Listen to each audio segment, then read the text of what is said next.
90'larda ancaq Ağdamdan 6000-dən çox gənc oğlanın ölməsi, şəhid olması, digər bir neçə iqtisadi Bilsən nereden söhbət gedir bu dövlət kanununda, askeri bir kanunda? Qarabağda gedən infrastrukturlar. Ukraynanı Rusiya dağıdıb bu günlər məhv edib Ukraynanı, amma Allah qoysa Ukraynaya qalib gələndən sonra bütün ölkələr ona dəstək olub, onu abadlaşdıracaq, ona dəstək olacaq.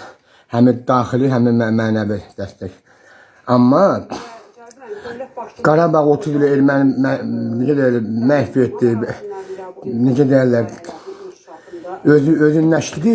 Amma bu günləri ermənini qıdışdırıb, erməniyə silah verən 92-93-cü ildən nə bilim atom bombası, İskəndərlər, haradaydı 44 günlük müharibəmizdə İskəndər raketlər atılırdı. Bərdə, Tərtər, Gəncə, Tovuz, Naxçıvan, hardan gəlirdi? Onun hamısı Ermənistana verilmişdi Avropa ölkələrində. Bunun prezidentimiz, dövlətimiz də demiş ki, bu çatıb ölkədə İskəndər raketləri hardan peyda olunur.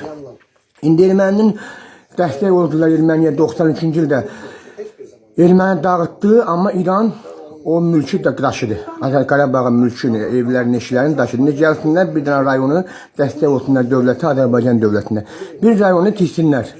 Dövlətin də tək başı üzərinə düşüb, düşə bilmir, onun çox da bina evlər. Əgər Qarabağlılar ora bağlanmasını istəyirsiniz, Qarabağa işinişməyini istəyirsiniz, ən çox həyət evləri, şəhərciklər, qəsəbələr olmalıdır, bina evləri yox.